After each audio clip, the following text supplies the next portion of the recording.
Hi everyone, so this past Saturday afternoon I finally got my copy of Xenoblade Chronicles 2, Torna the Golden Country, and that's pretty much what I did the rest of that Saturday and Sunday. I asked my wife, that was like my obsession this weekend, made sure ahead of time, I was supposed to get it Friday, that I was cleared this weekend to play it, but got it Saturday, played it through like crazy, played it Monday, finally finished it yesterday, and well over the 20-hour mark, and just amazing. I'm completely blown away and absolutely in love with this game, and Torna also as a Titan. It's replaced Tantal as my favorite Titan overall, and a couple other ones like Moradane that were up there.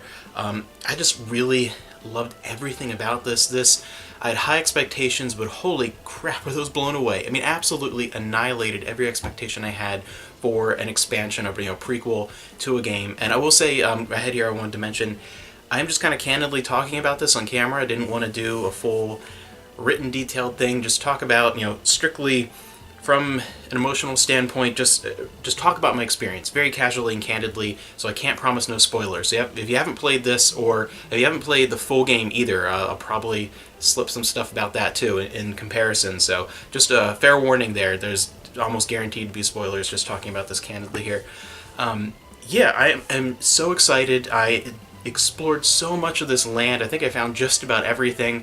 I didn't quite complete it 100% the first time through. I didn't want to, because I knew I was going to dive right into New Game Plus then and do any kind of extra stuff that's there. So, found pretty much everything and did almost everything you could do in the first time, but left a few things undone, knowing I wanted to come back and complete it then with a New Game Plus and finish it, fleshing out the blades, get all their affinity and everything set up there.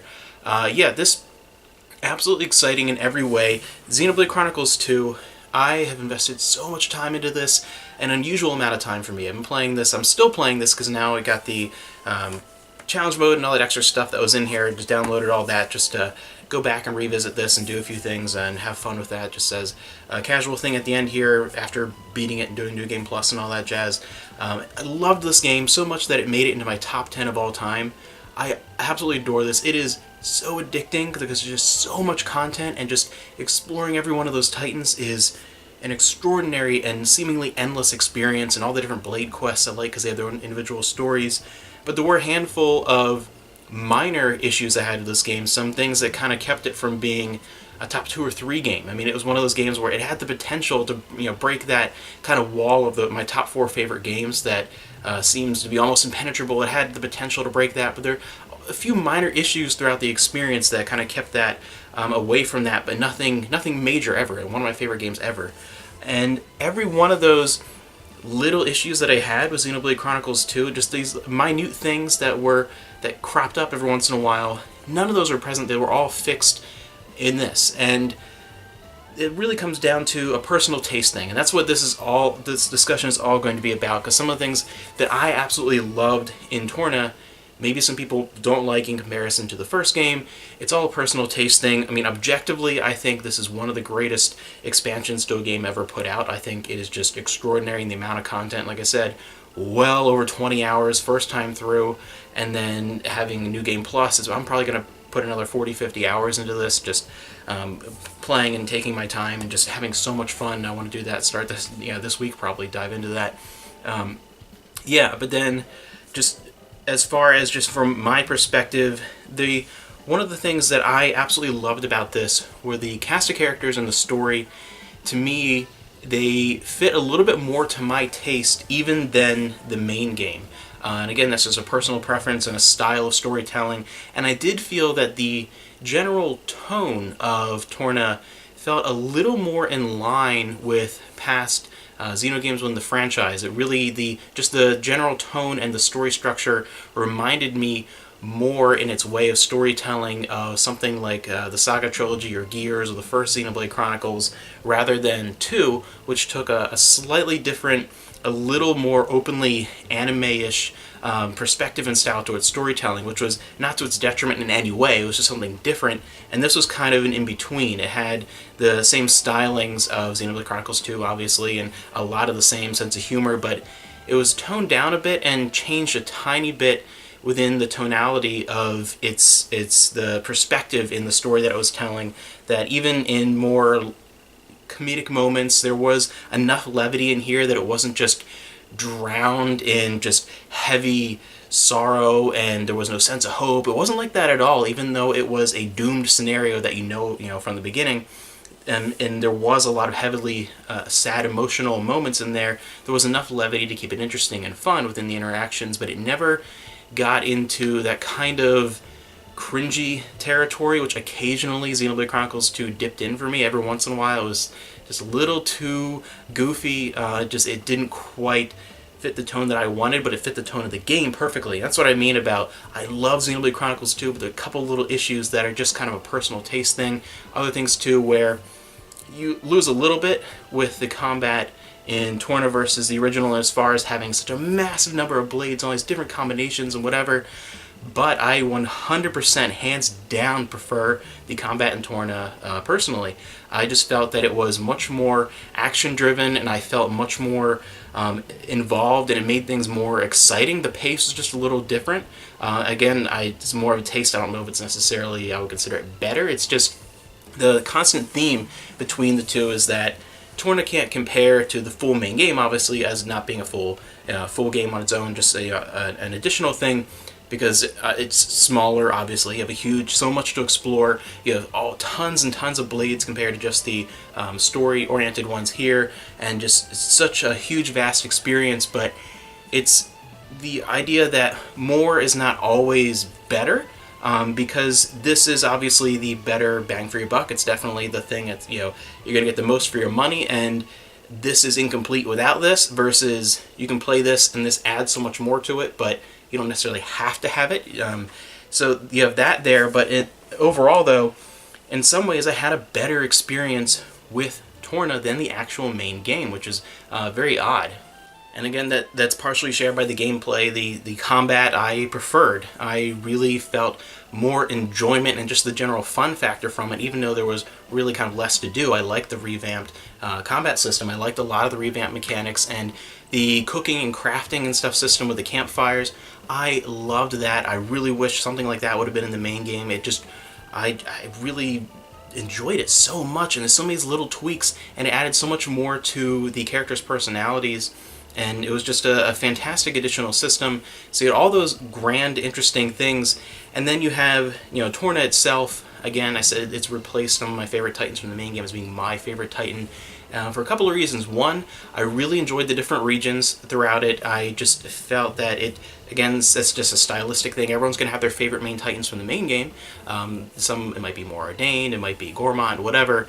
Tantal is my favorite. Overall there, I always really like snowy, wintry settings and things like that. But this just, takes the cake for me. This has everything that I could have wanted and so much more. It's so much bigger, and finding little secret areas. There's some beautiful ones in there. So just gorgeous little sections, and it just felt so vibrant and alive, and so much work and love and heart put into it. And the other thing that's related to why it's my favorite is, of course, the capital city and the people there. And that brings me to a portion of this game that has people a little bit divided, and I'm 100% fully on one side. The community system. Some people felt that there's a point in the story where you have to raise your community to a certain level to move on in the story, and some people kind of saw that as a bit of a barrier, and I have to spend hours and hours doing side quests to continue the story, and they felt that it was just this kind of a break in the story and a wall. And I feel the exact opposite. One, I didn't experience it really as a wall because I was doing side quests as I was going, because I like to explore areas fully as I'm going through them. I like to talk to people. I like to do things and collect things. And also because I didn't see them as just kind of fetch questy, fetch side quests. I didn't feel that from them. Because it's very different than the main game. You do have those ones where it's just kind of, oh, I need 20 of this and 10 of this, go do this for me. If you're actually taking your time and exploring and doing other side quests anyway, a lot of those, as soon as you talk to them, you just talk to them again and give them the stuff, because oh, you need 20? I have 35. Here you go. But the majority of them, the way they set up with the community system, and why I love it, is that so many of the people, even just as starting with the two brothers guarding out front, the whole way through all the different characters spread out throughout the city, every one of them was given so much extra attention. There's so many that almost reminded me less of the just general side quests in Xenoblade Chronicles 2, but more of the actual Blade quests, and where you really get to know the characters and you really got to experience their story and their lives, and how much it really expressed the personalities and the actual stories of the characters in your main party. In fact, if you really haven't done a whole lot of the community, or just did up to that barrier, I think it was level 4, I continued to almost completing it, level 6 plus, like almost everyone, just because I was having so much fun doing it. If you didn't do that, you actually miss a huge chunk of story for the main cast. There are some of my favorite moments with them, as far as some of the topics they're talking about, some of the different scenes where they're interacting that are actually completely optional side things within the community. And as you build things up and to talk to people multiple times, and they eventually are added from to your inner circle basically within the community, as you're doing that, you get to know these characters to the point where you start remembering people's names. You might see someone in Gormont, and then later on you're walking down the street in Torna, and you're like, you're going through and you like enter the city, and you're like, oh hey, what are you doing over here? And you go and talk to them, because you actually start to know that person. They become more fleshed out. They become actual characters that you care about, rather than just kind of faceless, nameless NPCs wandering around. And why that's so important to the story, 2 reasons. One, I explained how the main cast is actually far more fleshed out the more these community things you do. On top of that, when you get to the end, one of the big spoilers here, and the Titan's destroyed, you have Malice and Mithra fighting, and everything's getting annihilated. You feel that impact so much more if you took the time to actually know the people and really explore everyone. And it's not just random people, oh, it's death and destruction. It's, holy cow, there's that person I see that I remember doing this, and I remember searching for her husband who was fishing in Gormont, and what a jerk. I remember these 2 childhood friends, and going out and finding his missing livestock, and you remember all these people, and you remember bits of their lives, and you see their lives being destroyed. You see their entire existence being either wiped out, or even if they make it out on that ship, you see their culture being destroyed and their home being destroyed, and you feel it so much more emotionally, to where I don't see it as extra little side things. To me, the game is really the main story, the combat mechanics, the exploration aspects, and the community system, and I feel like those are all 4 equal parts that work together to create the complete package, more so than just random optional side quests. So for me, I didn't see it as a barrier at all, and it also makes sense story-wise after that initial attack that they would be going around helping people and help things kind of get back to normal before they move on to the final encounter. So yeah, I didn't see it as that at all. To me, I found it to be an essential part of the game that I enjoyed, and one where I actually stopped myself after a while from, I was getting addicted to like almost completing it, and getting down to, I think I needed maybe, I don't know, 10 more people, 15 more people, and I was like, alright, I'm doing a new game plus, I'm not finishing everything right now, let's move on. Yeah, I just absolutely adored that in every way. And again, it's just a personal thing where in some ways I liked Torna better. I actually think, in the ways that count the most, I enjoyed Torna more than the main game. The main game is obviously so much more. There are so many beautiful and incredible lands to visit that are not in Torna whatsoever, and it's just such an almost exhausting experience with the amount of stuff that's in here. Again, there's so many games that come out all the time. I don't invest hundreds of hours into completing RPGs. I usually do the story and what side quests I am more interested in, and depending on the game, anywhere from 30 to 80, 90 hours is normal, just depending on what the RPG is, time length-wise. But yeah, so hundreds of hours into an RPG is very rare for me. I really loved that, but the 2 areas that Torna completely beat the main game for me are in the how much attachment and emotional attachment I felt to the characters, how much I really enjoyed their personalities, and the overall story. So from a storytelling perspective, I actually enjoyed Torna a little bit more. And then if I sit and think, alright, Xenoblade Chronicles 2 is by far the more expansive experience, and in that way it is almost the better experience, because there's so much that's missing from Torna, because you don't get to explore everything. But really, what was the most fun? Going back and thinking just plainly the word fun, which one do I associate more with? Torna actually had more fun than the main game. Yeah, just unbelievable how exciting it was, and just again, it's more of just the style of story. I fell in love with Jin and Laura, and I said in my video, if you haven't seen it, talking about Xenoblade Chronicles 2 when I beat it just the first time and was just starting my New Game Plus, how some of my favorite story elements were all the people talking about the Aegis War and all the flashbacks and things, and those were like, wow, that's kind of the story I want to play, and then continue on with Rex and everything, and finish things up, and really like that. But if you split the story into 2 chapters, I kept thinking like, wow, I think I actually might enjoy the first chapter a little more. It's more my style, and again, it's just a personal take. And yeah, getting to experience it, that's 100% true. This is just more the type of game, story and character-wise, that I gravitate towards. So I loved it in that respect, and just Jin and Laura, I adored their characters and their arcs. And the best thing about this, though, is actually not just by itself how great it is, but how it enhances Xenoblade Chronicles 2. I think you can play them either way. Personally, I actually like the way I experienced it, playing the original game, the full game, then moving to the prequel. You can do it either way, and it'll just be a different experience. I liked it that direction, because then it adds so much more weight to the main game when you get to not just know what happened with Torna and all these people, because you learn that throughout the course of the game, but to actually experience it adds so much more weight to those characters and understanding to their motivations, and I think it's almost an essential piece. And yeah, I loved Torna so much. Wrapping up here, the last thing I want to talk about is the music.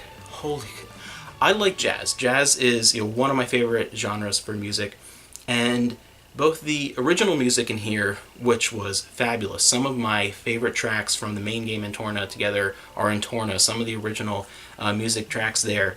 And I was blown away with some of the remixes, or these more jazzy, stylized versions of songs from the main game, like when you're moving around in Gormont and things like that, and you have that jazzy version of that.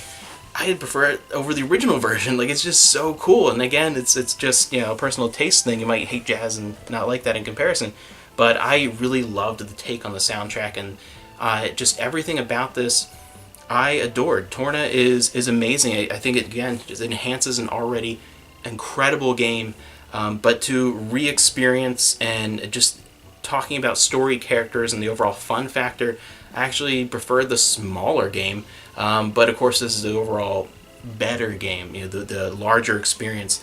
Together, I mean, if you've not bought these at all, start with either one. I preferred going this and then the prequel, but you could do either way. Either way, just grab them. They're amazing, amazing games. And Torna, if you play the first game, or if you have played it and you haven't picked it up yet, it will blow your mind. It is incredible. If you have the same type of taste that I have, and just to have a physical release is remarkable. I was not expecting that up until they announced that, and even then there was confusion about will it be a cartridge, whatever. It's great, and even just from the cover, the actually enjoy the art a little bit more in the Torna release. It just is more stylistically up my alley. So yeah, I absolutely love that game. I've been talking about this who knows how long. I'll see after I turn the camera off. But yeah, just I adored Torna, and I'm going to go play a New Game Plus and go 100% it and things like that, because I liked it so much that I'm going to move right into that, and just a spectacular release. And I am excited to see what the future of this franchise is going to be now that it has a solid home and a solid fan base. And I really hope we see a lot of Xenoblade stuff coming to the Switch, whether it's the enhanced version of the first game, Xenoblade Chronicles 3, Port of X, just something. It's a beautiful, beautiful franchise, and maybe we'll get the Saga trilogy, who knows. But yeah, Torna, go get it if you don't have it already. It is an incredible experience, and in some elements I actually even liked it better than the full game.